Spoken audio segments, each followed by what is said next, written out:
He's really one of the most thoughtful, most important and insightful tech experts on the planet. And we are deeply honored to welcome him here today as our guest speaker, our keynote speaker. Please welcome me in joining Vitalik. Well, thank you for that very kind introduction. So I guess I will just share my screen and get right into the presentation. Click, click, click. Amazing. Okay. So what I talk about today is just the concept of blockchains going beyond financial applications, how I see the non-financial blockchain and Ethereum space being today. What are some of the ideas that I think actually are making some progress? What are some of the ideas that haven't really gone so far yet, and why I think they haven't, and what I think might improve things there, and basically like why the non-financial and semi-financial blockchain space is important and where it's going to go in the future. So today, most large-scale successful blockchain applications are financial, right? So it's a fact, I think, that like even though people are excited about using blockchains for lots of things, if you want to like look at things that have gotten big percentages of the population, not just excited about them but actually using them, like if you go and take an Uber and just ask the Uber driver like what blockchain applications have you used so far, you'll get some people who hold Bitcoin, hold ETH, hold some other crypto assets.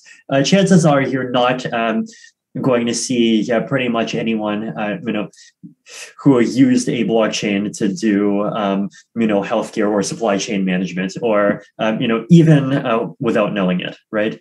I do think that gap can be bridged, but like the current situation, I think, is that like financial applications are the ones that are kind of far ahead of the other stuff in terms of their ability to like actually get like big percentages of the population in lots of countries, like Latin America, Argentina in particular, Eastern Europe, places like Nigeria, many places around the world actually excited about them, right? So cryptocurrency for savings is one, and a very important one. Cryptocurrency for payments, also an important one. So far, not very successful for like buy a coffee consumer merchant payments, but quite successful for remittances, for many business transactions. Just a lot of like quiet activity that doesn't really get noticed because it doesn't happen through any kind of platform that can claim the numbers on a VC round. It just happens on chain.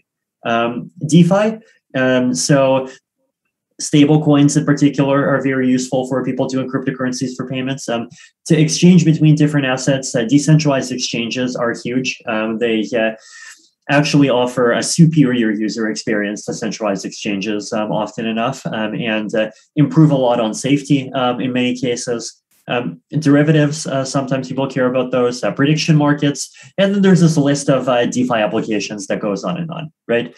Now, this is not all that lots of people are excited about, but this is like a very big and important area, right? But at the same time, I think you can't do everything with just finance, right? Like there's even a limit to how much you can have truly decentralized finance if all you do is just finance. So one of the topics that I've written about many times, for example, is this fact that coin voting governance has many kinds of problems, right? So the kind of governance that you see many DeFi projects using today, like basically if you have coins, you can vote, and proposals pass if a certain number of coins votes for them. There are some pretty fundamental like incentive flaws and inequalities and all kinds of problems in those mechanisms that, in my opinion, lead to like both limits in like the quality of governance, limits in the governance's ability to protect itself against attacks, and even the level of decentralization of the governance, right?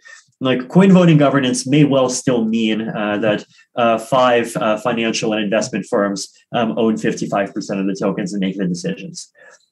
So non-financial forms of governance. I've written a bunch of things about this. I won't go into it in too much detail yet, but this is just one example of why I think the blockchain space ultimately has to move beyond finance somehow.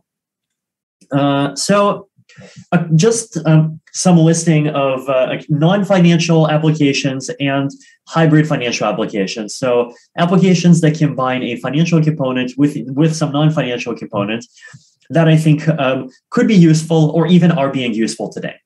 So ENS is one of the big ones, right? So lots of people have .eth names. It's even a thing on Twitter that if you have a .eth name, then lots of people go and advertise it and even change their Twitter name to be their .eth ENS name.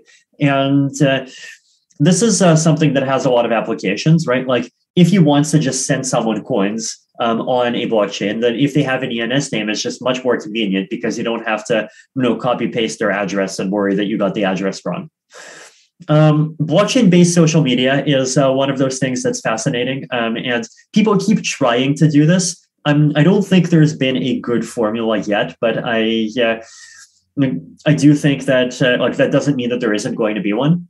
So a lot of people, they are concerned about a lot of issues in social media, like how the content that people really wants to see and the content that gets amplified are often very different from each other. There's concerns about how, if there are algorithms that choose content to promote, or algorithms that choose what content to moderate away, are those algorithms actually going to be fair? And crypto economic techniques, blockchain-based techniques, DAO-based techniques could end up solving a lot of those problems. So they could end up, both creating forms of governance that can decide, what kind of content is good, what kind of content is bad, and even solve problems like, create better incentives for people to publish things that other people value. DAOs for specific purposes, right? So Kleros, a DAO for arbitration. Proof of Humanity is a project that's had a lot of success lately. Basically, it's a DAO that assigns a token to an address if it can gets proof that that address corresponds to a unique human.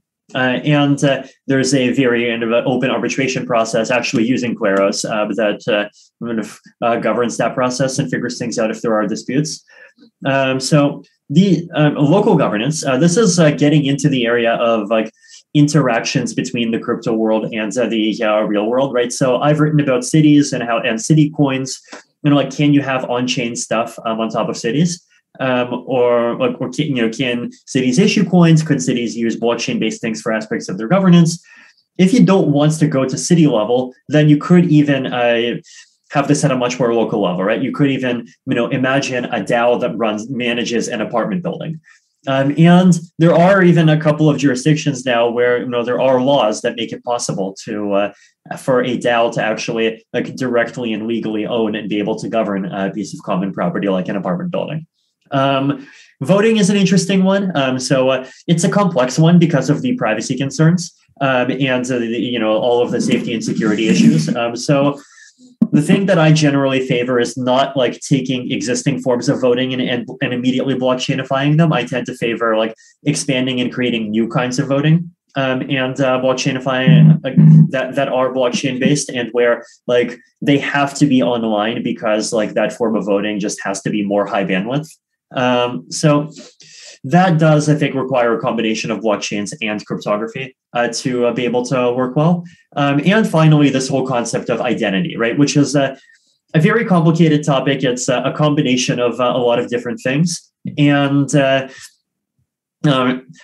people sometimes by identity, they just mean people's ability to authenticate themselves.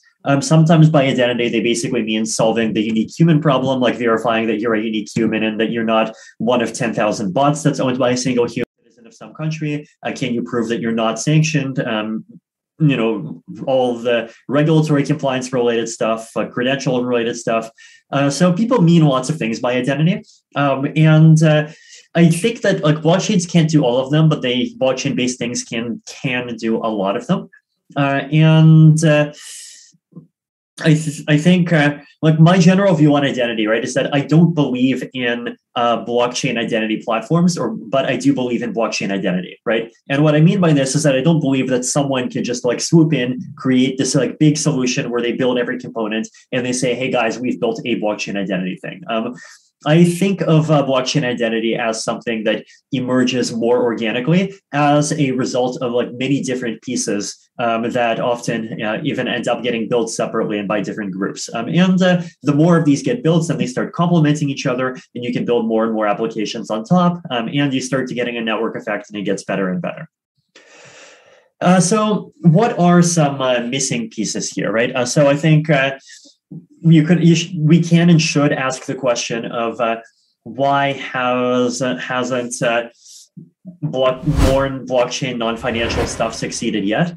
And I think scalability is one very big reason why, right? Like scalability is a huge reason why lots of blockchain things haven't succeeded. Like I think you can't really even say that like the fact that blockchain-based applications in some industry have failed so far is even evidence that those applications can't succeed, because like what can you even do when you have $10 transaction fees, right? But $10 transaction fees are a temporary fact of how things work today. We have sharding, we have layer twos, we have all of these scaling ideas that are in the pipeline and that are getting better and better. And so transaction fees are not going to be $10 5 years from now, right? So once scalability gets solved, then a lot of things that were previously not really available within the set of things that blockchains can do suddenly do become within the set of things that blockchains can do. Privacy is another important one. Lots of blockchain applications care about privacy. Even industrial applications, even government applications often care about privacy. Like blockchains by themselves release data to everyone.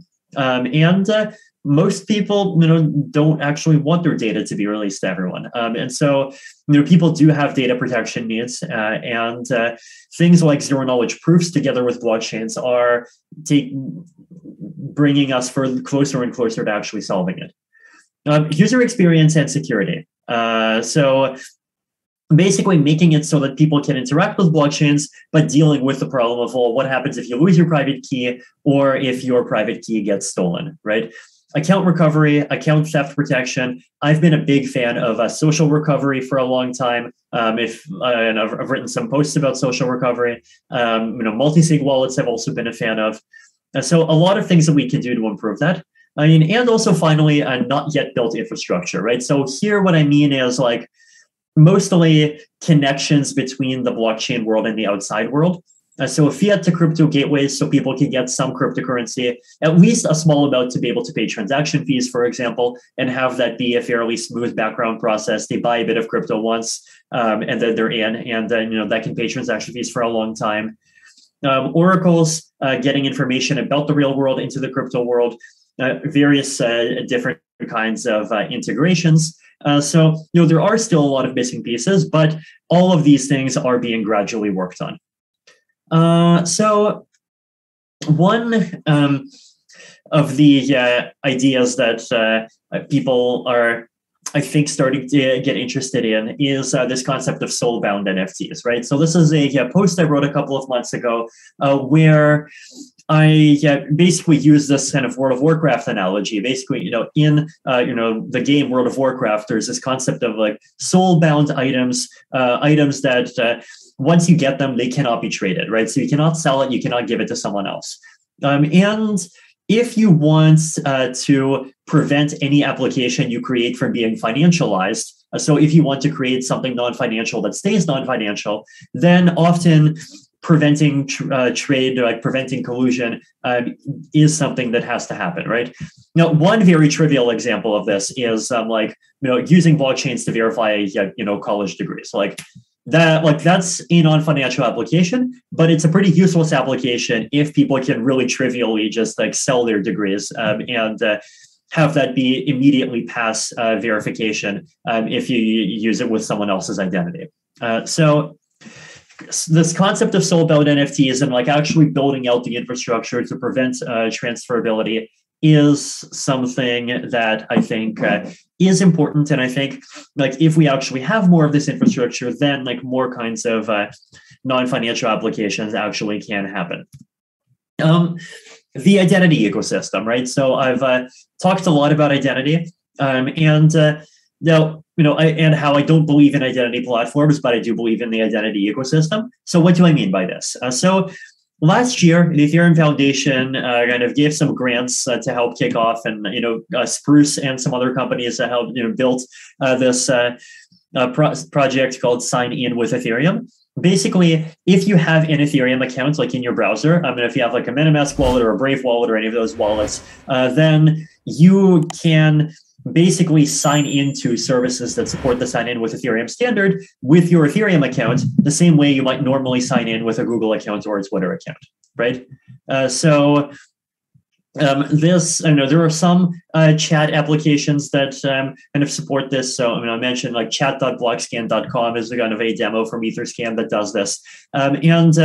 Basically, the benefit is like you have sign in with Facebook without the Facebook, right? Instead of signing in with Meta, you sign in with MetaMask. I don't know, bad pun, whatever. Enjoy. So you have sign in with Ethereum, this is, in my opinion, like it's not just for like idealistic people who really value privacy and decentralization. I think in reality, companies like Google and Twitter and Facebook, they actually are not that good at like actually doing account recovery. Like I know lots of people who have lost their accounts and they try to contact support and they just fail to get their accounts recovered.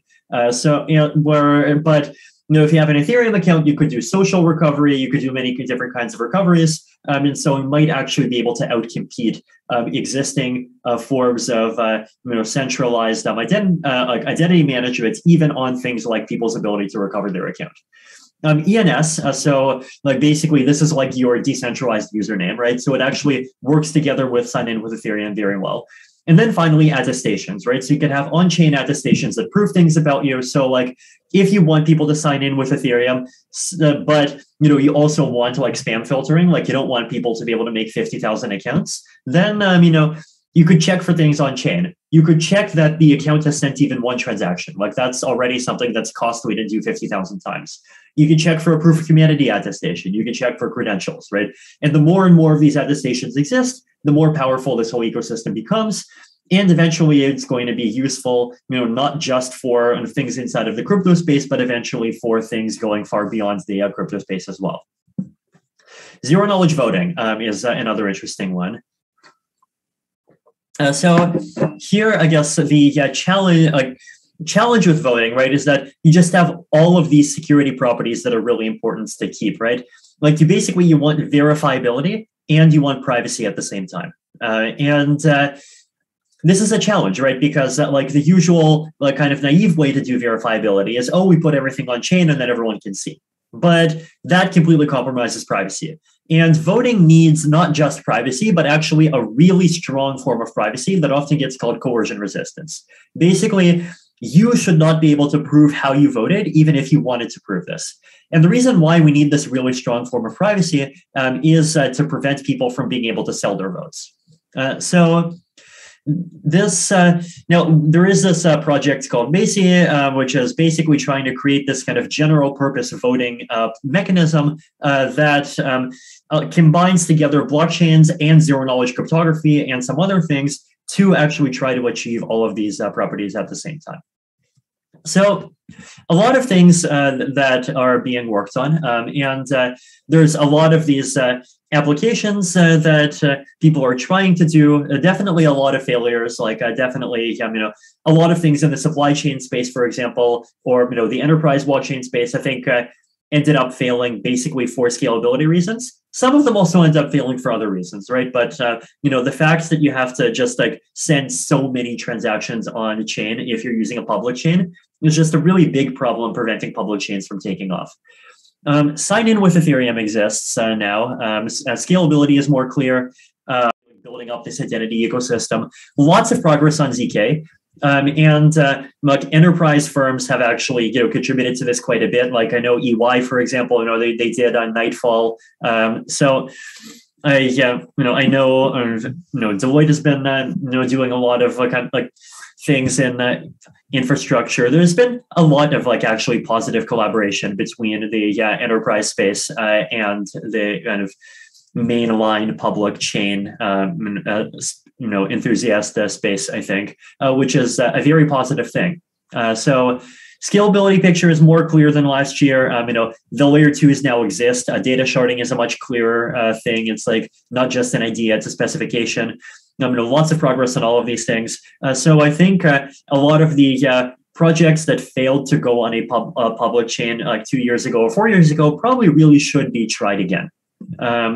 And projects that failed on a private chain, I think, or a consortium chain, I think should be tried on a public chain. Like I think, consortium chains ultimately have been much less successful than a lot of people thought, less successful than I thought. And I do think that, like, I do believe in pragmatism. I do believe in like compromises between centralization and decentralization. But I think like the compromise that often makes sense is actually a different kind of compromise, right? You don't want a half decentralized chain. You want an application that uses a fully decentralized chain for the things that really need the full decentralization and that has centralized parts to provide more scalability for everything else. So strategies here, right? Like if we want to get more successful non-financial applications, then I think there's basically two ways to go about it, right? One of them is to take existing things and slowly add crypto pieces to these things over time. So one example of this might be like, you have a city and it has a land registry and like, let's cryptoify the land registry. Then a year later, let's cryptoify something else. And then let's cryptoify something else. Or, for example, today I saw like Stripe announced some more integration of crypto payments. Or, if anyone here runs some kind of like site, like say social media or like some online software as a service or whatever, then, in addition to supporting sign in with Twitter, sign in with GitHub or Facebook or whatever, like also support signing in with Ethereum. So there, if you have something that gives some kind of credential, some university, then you can sign up with like say open source, for example, right? So you can take existing things and you can slowly add crypto over time. Strategy, in a lot of cases, it's good. In a lot of cases, it's not what you want. Another strategy is build new things entirely and take a fairly purist approach, or at least as purist as you can, given like practical constraints, regulation, all these things. But then let those things start small and let them grow over time as they prove themselves, right? So the example here might be if you want to create a crypto city, then start creating a fully cryptoified, say, apartment building, right? So you do auctions for individual flats on chain. If you have governance for the common areas, then you do that using a DAO on chain. Basically go full on everything. And then once the model works and it's successful enough, then, start expanding from one building to a neighborhood and then go up and up from there, right? Or if you want to build something purely online, then say create a decentralized social media platform, come up with some kind of path where like it actually can like survive as something small, and then let it survive and prosper as something small, and then scale it up more and more over time. And so these are kind of two approaches, and then I also think it's important to kind of look at combinations of both approaches, right? Like sometimes, you want to take existing things and add crypto pieces. Sometimes you want to build entirely new crypto things and let them grow. Sometimes you want to build like medium-sized half crypto things and then grow them and cryptoify them even more at the same time. So I think there's like a lot of different approaches, and what kind of approach makes sense really depends on the particular industry, right? So, are you building something in the identity space? Are you trying to create some supply chain blockchain thing? Are you trying to do something in, say, the medical space and like do like privacy preserving data markets? All of these areas, like the different approaches might work. But at the same time, I do think that the opportunities to start building like non-financial blockchain applications, both of the like purist kind that create things that are purely crypto-y, but just not something other than finance or money, and also in this space of blockchains interacting with the real world, like has never been brighter. So I definitely encourage people to keep thinking and look forward to see what people build.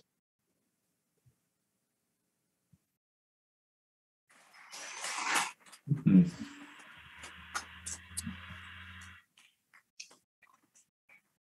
Thank you, Vitalik. We'll take questions online. I think we're going to have students reading those off the online thing as well. So come on, don't be shy. I'm sure there are some very good questions.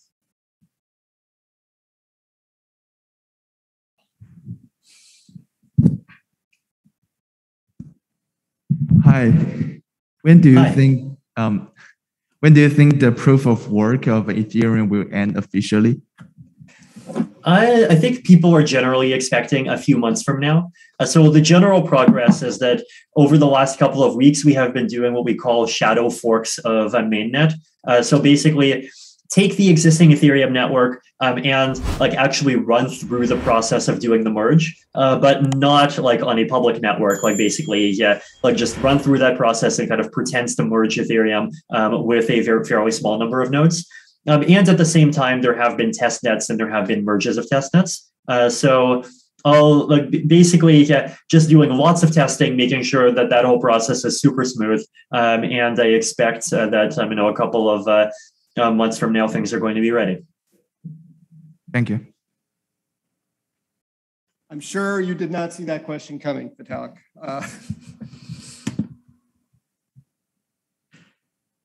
Hi, I'm Faraz. I have a quick question about ZK proofs and how the federal governance will kind of hope to adopt it. Do you ever think that in the future, federal systems will have adopt ZK proofs and adopt kind of this governance tokens for voting? By federal systems, you mean like national level governments or something else? Correct, yeah. Yeah, I mean, I think if there like zero knowledge proofs have a lot of applications, actually even going far beyond blockchains. And so I definitely expect them to be adopted in lots of contexts. Like, I expect them to be used in compliance a lot. I expect them to, eventually they're going to be involved in voting systems, I believe. Anything involving like handling sensitive data and doing computations on sensitive data, there's a lot of benefits to using the ZK proofs in there. So there's like a lot of little applications, but I definitely think there's a large amount of room for them. Thank you so much.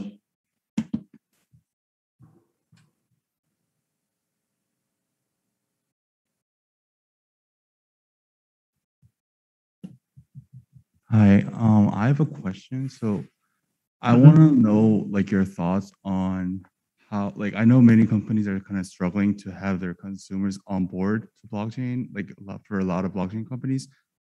Some people think there are actually technologies that actually predates to, the whole blockchain thing. So maybe, like CBDC, for example, there are people actually who make purchases through QR codes. It could be like similar concepts. So I want to know what your thoughts on that, like, and what the companies can do to actually make the consumers on board their blockchain.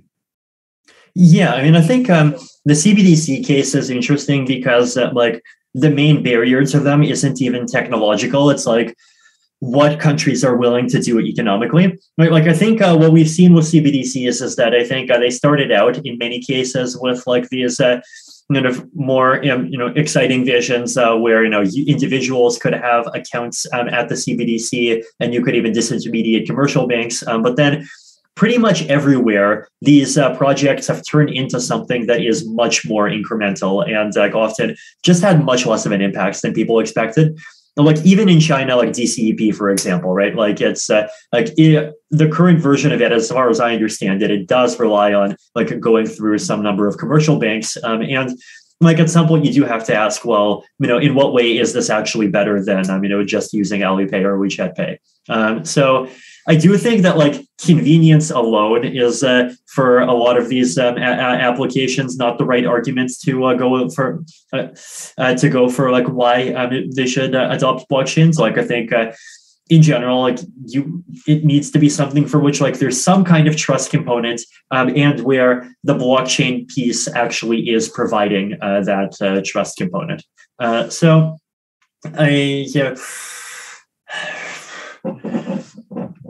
So what was the original question again? I feel like I got lost on a tangent. I was just asking, so what kind of like takeaways that companies can, takeaways. Right. I think like there's obviously the kind of industry specific takeaway for CBDCs of we're just like I'm just less bullish on them than I was 5 years ago. Like sometimes, like the more I think about it, I even realize that there are benefits to the intermediated financial system. So, like for example, how with like bank-based finance, at least you don't have governments being able to see everyone's transactions directly. Like the bank sees it, and the government has to go through some legal process, right? So you have like some level of privacy protection, and like that's actually a benefit, right?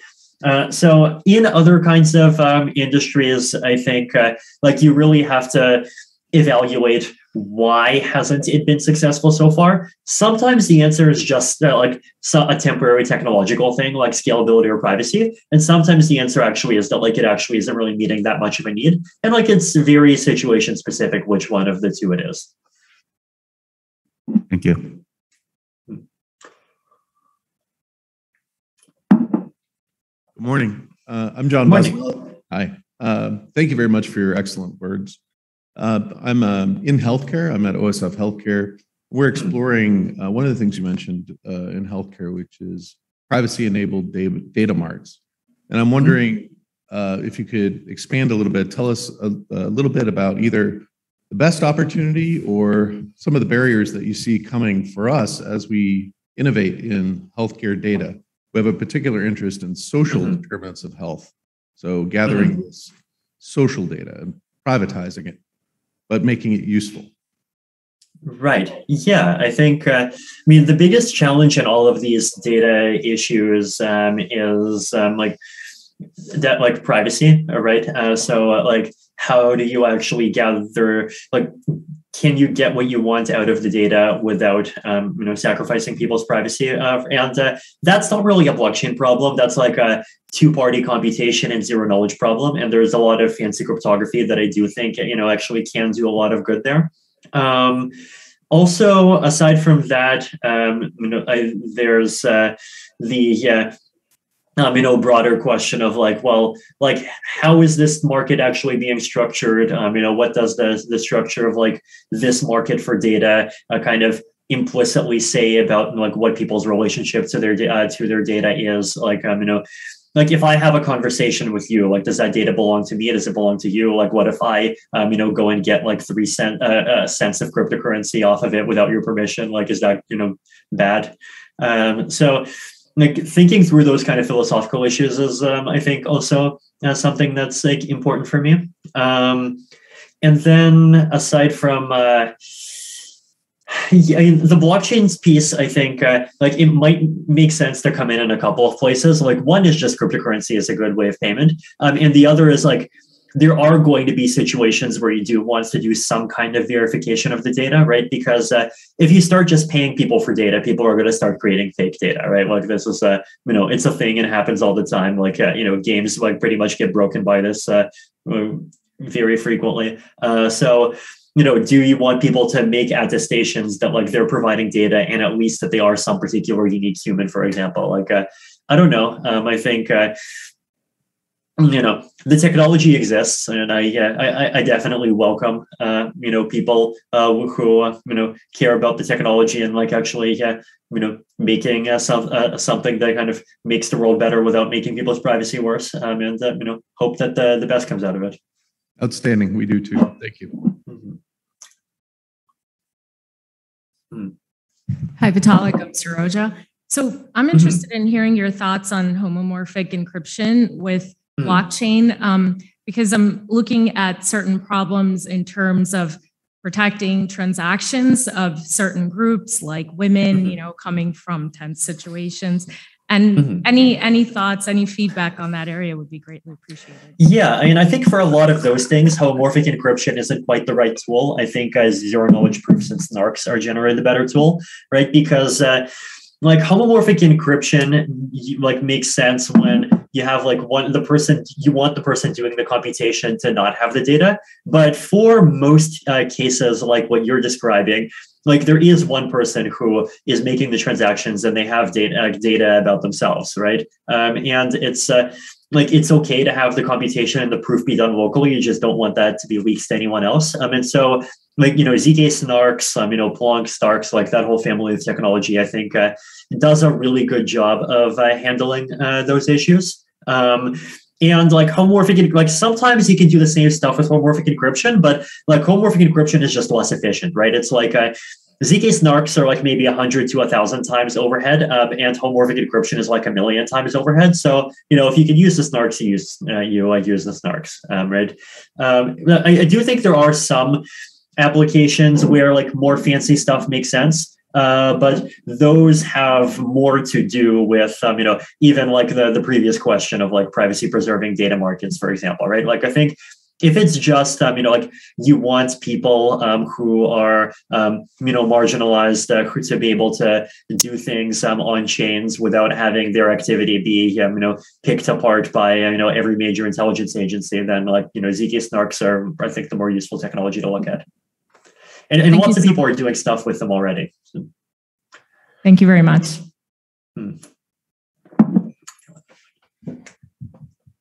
Hi, Vitalik. My name is Tyler.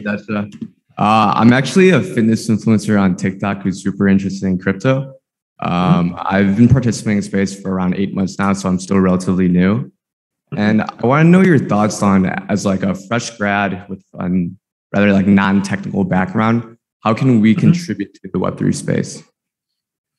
I think there's definitely a lot of room for people with non-technical backgrounds to contribute. I think it depends on what your other background is, right? So like, for example, if you're a business student, then I think helping to come up with applications and try to figure out like what kinds of applications actually make sense, like that's a really important problem.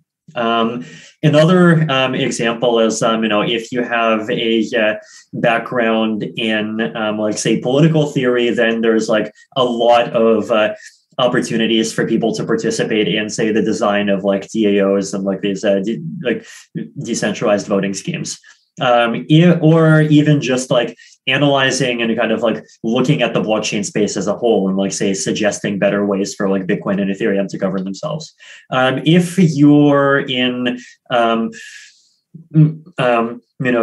like your expertise is in something like, community building, for example, which, like using that term broadly, right? So like, including things like marketing, then like that is something that blockchain-based projects need. And that's something that they need even more than centralized stuff, right? Generally, sometimes it's B2C, but when it's B2B, you just kind of talk to a couple of people and you're done. But if you're trying to like really reach out to large groups of people and kind of help to create these often chaotic groups of many thousands of people, and like basically try your best to make sure that they're actually going to cooperate with each other. Like that's a like that's a community management problem, right? So I think, and then also, if you speak other languages, there's lots of need for translators, right? So I think it really depends on what your expertise is, but there's lots of room for people of all kinds of expertise to participate. Got it. Thank you. Hey, Vitalik. Thanks for your questions. My question actually kind of follows up on your previous answer. So right now, we're still, even today, still kind of niche in this industry of blockchain. But as we grow, we're going to have flipped where the great majority of users have practically no technical understanding of how it works. And that's going to be good because that's how we need to onboard people. But with that being said, you talked really interesting things about governance and voting and how we can have anti-collusion efforts to make sure that even the person casting the vote won't be able to prove how they voted. How can, given the current trepidation around algorithms already, how can we help the average user feel comfortable voting in such a system where they aren't able to go back and look at it and know that their vote is what they cast? Yeah, and I think that's definitely a good and important question. I mean, I think like the problem right now, right, is that like we have this combination of kind of sort of transparent and legible systems, but that are like incredibly inefficient in various ways. But that, so like we have a kind of low fidelity democracy, but then we also have high fidelity, low reliability democracy, by which I mean like likes and retweets on Twitter, right? And the likes and retweets on Twitter, like people have, even much less ability to like have any kind of guarantees about what's going on than they that, like people, there are lots of real concerns of like, hey, is what's going on actually fair? Like, can I actually see what's going on? Why is this, controlled by one company when like this is the global water cooler where, you have like national governments yelling at each other on it. I think one of the ways to answer your question is that, like, I think as I alluded to, like, at least as a first step, I don't believe in like taking a kind of high legibility, low efficiency democracy and blockchainifying it. I believe in like either creating newer kind of forms of democracy or taking like this high efficiency, low reliability democracy and blockchainifying it, right? Because if you do that, then like you're only adding more reliability, you're only adding like more transparency and ability for people to have some guarantees about what's going on. And then there's obviously this question of like, well, like how many people actually know like what's under the hood and all of this zero knowledge fancy stuff. And I definitely don't think that we need to get to the point where like every person or like knows, what a polynomial is and how to interpolate them. But I do think that we can get to the point where kind of at least, everyone's proverbial village elder knows that stuff. And like that's that's a more realistic bar, right? And I do think that there is a level of kind of education that needs to happen, has been happening. Like I've been trying to explain a lot of cryptographic concepts in kind of ways that more people can understand, so that it becomes less of this kind of like trust in very small group thing. And the more that people at least know that there are people that they trust who understand the stuff, then like that's already going to be something much better. And then also I think this kind of like just the concept of openness and transparency kind of still is there, right? Like, the facts that like ultimately you can like check, what there's stuff on chain, you can, if things break, then, like, obviously your ability to like see literally everything goes down with ZK, but like your ability to at least like independently try to like, check what happens and run things, like there's a lot of that's still there. So I guess my answer is kind of to summarize, like one part is don't focus on blockchainifying what's already legible to people. Focus on blockchainifying either new things or things that are already like centralized and totally not legible to people. Second is like education, so that at least at least people, like everyone has someone they can trust that trusts the stuff. And the third is just like actually building the, like, to the extent that auditing and like is possible, like actually build the tools and like make that a thing that actually like does really happen, right? And isn't just like, just like theoretically exists in the background, but doesn't actually really like, but where, if the interface changes, people don't really notice. Great things to consider. Thanks. What's up, Vitalik? Thanks for coming. My name is Rohan, and my question to you from the student perspective, a lot of us as students kind of get pushed into like the prestigious routes of going investment banking, consulting, or big tech. And there's a lot of people on the fence. So what advice do you have for students that are thinking of taking the risk and kind of starting a job in the crypto or Web3 community? What is the benefit of that versus going for the standard routes? Sure. I mean, I think, first of all, just like there's lots of really interesting things that you can do in the crypto space, right? I think it's still a very young industry. There's still a lot of opportunities to do and to do things, to experiment with things, to kind of, let out creativity in a way that exists much less in a lot of the kind of existing industries. And I think like that's more and more true, even in the centralized tech space, for example, right? Like 10 years ago, it was more of an experimentation greenfield, like now it's much less of one. And crypto still is, right? So if that is something that attracts you, then I think that's a very like good, like that is an advantage of the crypto space. And if people really value that, then, I really encourage them to try. I think there's just a lot of like subtle cultural differences between crypto and, even like centralized big tech, like location independence, for example, very simple one. Crypto values that much more. So like if you want to work for a crypto company, but at the same time be with your family in some tiny town that has 100,000 people, like that's like that actually is practical. Whereas in a lot of industries, like even post-COVID, that's like kind of something you have to negotiate for, or like be selective for. There's and then like that's a point that I think like applies doubly to people in like places outside the United States, like and like all of the various kind of historically underprivileged countries too. Aside from that, I mean, also the people, right, is all the and I do think that there's a lot of internal diversity within the crypto space. Like there's a lot of different projects that have different cultures.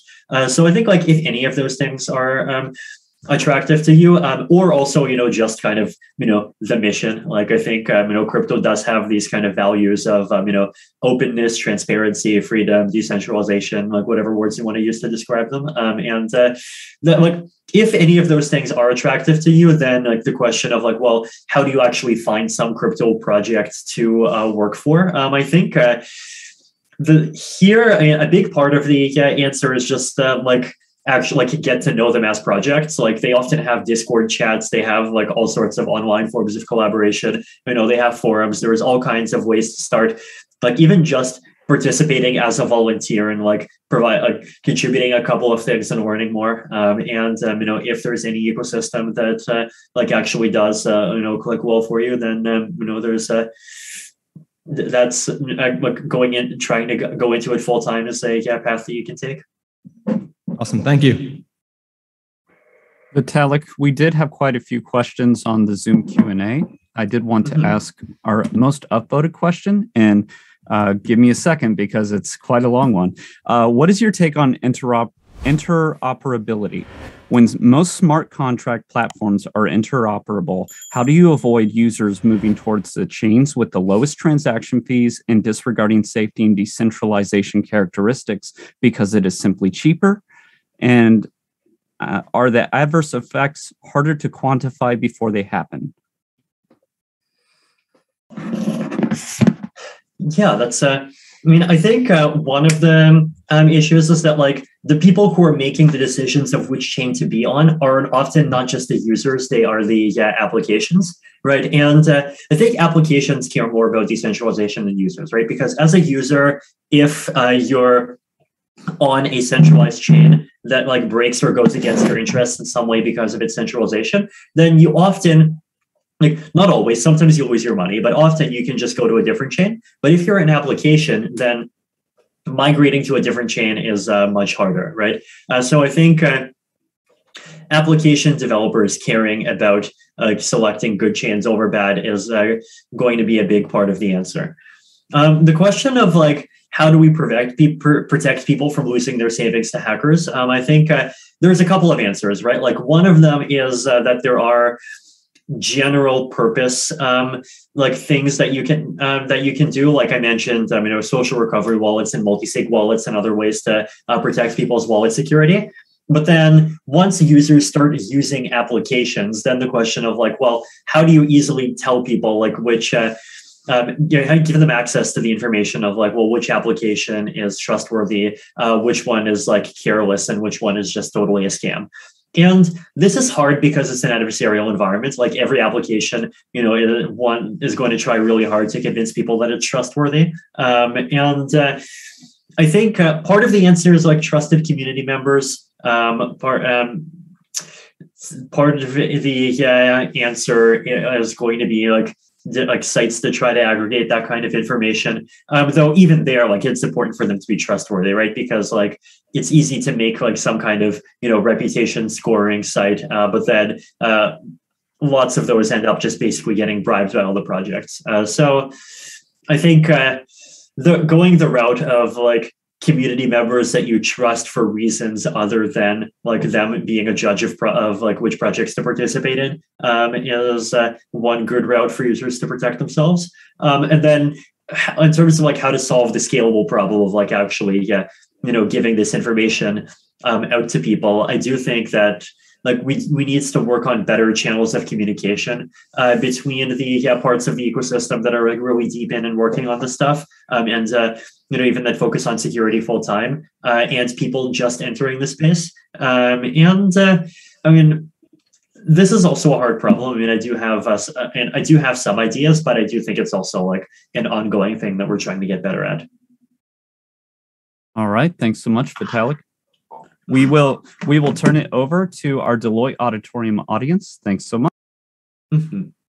Hey, so my question is, what do you think the future of blue chip NFT products are looking like? Like right now, we have the Bored Apes, the CryptoPunks, and recently Moonbirds. Do you think they'll be driven by hype and a lot of money again, or what do you think like the utility behind the next blue chips are going to look like? I mean, I think. Like part of it depends on the general kind of crypto price cycle. Like I do think that if we enter a crypto winters are often good at kind of clearing out the things that are unsustainable. Even if that doesn't happen, like even just a long period of horizontal price movements can clear out unsustainable things eventually. I expect that like applications that are really successful from here are just going to have to be applications that actually provide value. And like we do see some of those, right? Like Uniswap provides value to a lot of people. MakerDAO provides value to a lot of people. Those kinds of like basically things that keep surviving, many crypto cycles are things that tends to just continue to do well. Things where their primary value is newness, like they're just not sustainable because eventually in the next cycle they get replaced by the next thing whose primary value is newness. I think like at the end of the day, this is a wait and see sort of thing. Obviously we can do a lot to try to like help make sure that the projects that survive are the better ones, but a lot of that is also outside of our control. Thank you. Hi, Vitalik, I'm Shalin. So this summit was created to educate students and others on the advent of the crypto space and all its benefits across all fields. But in your opinion, what is the best way to go about promoting education and educating people in the crypto space for things like cryptocurrencies, DAOs, and etc.? And what are some of the ways you see this happening? I think at this point, the kind of education that's most important is just showing people examples of applications that work. Like I think people have spent a long enough time, hearing people talk and hearing people suggest and propose and give buzzwords. I think at this point, like giving people concrete examples and say, like, this is not just an idea, this is like a thing that's actually live and you can use it, is probably the best thing that can like actually convince people that can like give people this much clearer understanding of not just like in a very theoretical way what is the space for, but what is the space for in like a very, very concrete way that they can relate to. Awesome. Thank you. Hi, I have just a question about blockchains, right? So we talk about blockchain as if it's one entity, but there's really multiple blockchains and they're kind of competing, maybe not competing. And so I guess my question is, what do you envision the future looking like in this kind of fragmented space? Like currently people are working on bridges, but bridges are, that's all the biggest hacks happen on bridges. So if we don't use bridges, what does the future look like for multiple blockchains? Yes. Mm-hmm. Yeah, I think multiple blockchains are going to continue to exist. I expect that a lot of them will end up kind of settling down into like dominating particular usage categories, right? Like there's, games, there's NFT, there's one type of NFT, there's another type of NFT, there's like high performance DeFi, there's lower performance DeFi, like there's all kinds of different sectors and all kinds of different sub-communities. And all it takes is for just like an application to do a good job, like build a particular chain and do a good job of attracting a particular sub-community for like that chain to have a reliable user base. So in general, like I think the kind of interoperability that we need is basically just the ability for people to quickly move assets between the chains, right? Like if that's not like that doesn't have to be a bridge, it could be a DEX, right? Like it doesn't have to be like, oh, I have ETH on Ethereum and I'm turning it into wrapped ETH on Solana. It could be I have ETH on Ethereum and I'm turning it into Sol tokens on Solana. And like, I think there's a lot of reasons why like that approach is actually kind of better and more stable, right? Because, there aren't all of these trust issues and all that stuff. So I think like that layer of interoperability of like just people being able to easily kind of exchange and move value between, like that will happen anyway, and we're going to see more and more versions of it. And aside from that, like I expect a lot of segregation by kind of like application type, which I think is fine. Like I think different trade-offs are ultimately good for different application platforms, and that's okay. Thanks. Thank you. Hi, Vitalik. My name is Bakhtawar. Thank you for joining us today. I'm a law student and I'm constantly thinking about the intersections of blockchain and the legal space. And I wanted to know your thoughts on potential regulation and kind of the pain points that you see arising from the increase of government involvement in decentralized applications. Yeah, I mean, I think there are a lot of like application-specific regulatory challenges, right? Like a few years ago, there was the whole ICO issue, and now there's like DeFi-related stuff, and then there's all the environmental issues around proof of work. Like there's all of these like different issue-specific topics. I think, and the challenge is like it's hard to fit them into existing regulations, right? Because like a lot of the time they were designed around like this world where you have much more intermediaries. And so there's like an expectation that you can go after a particular intermediary and regulate that intermediary and and like that's going to be effective at preventing like activity basically. And the crypto space does work differently in a lot of ways.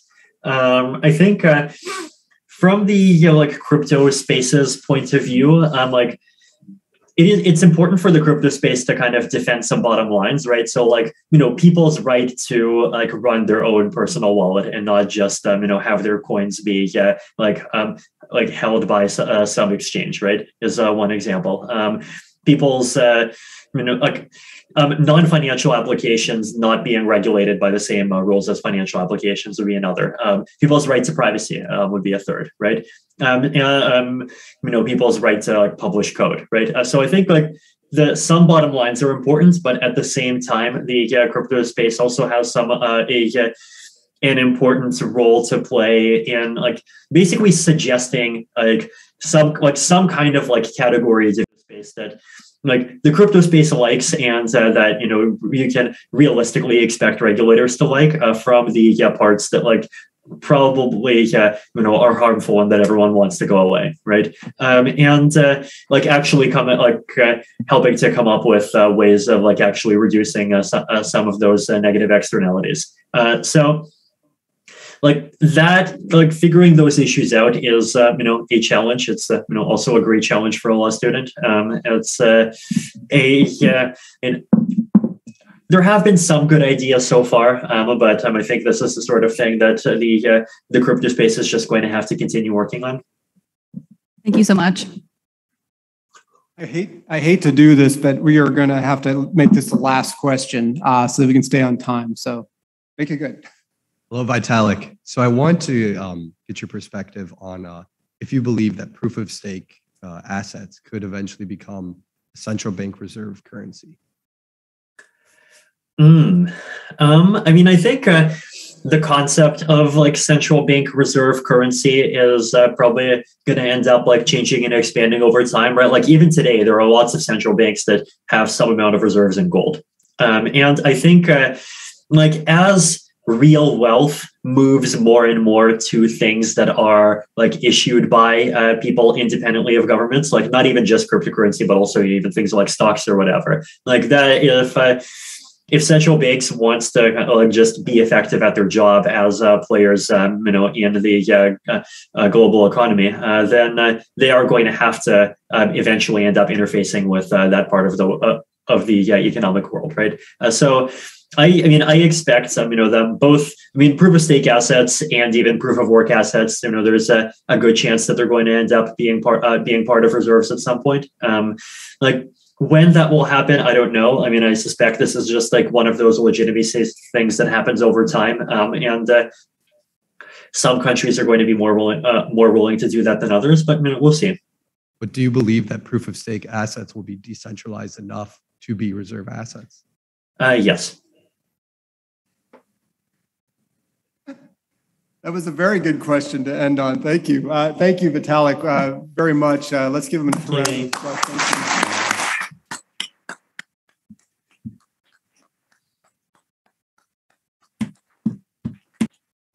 We unfortunately still had many questions in the queue, and I think we could have spent the rest of the day talking with Vitalik.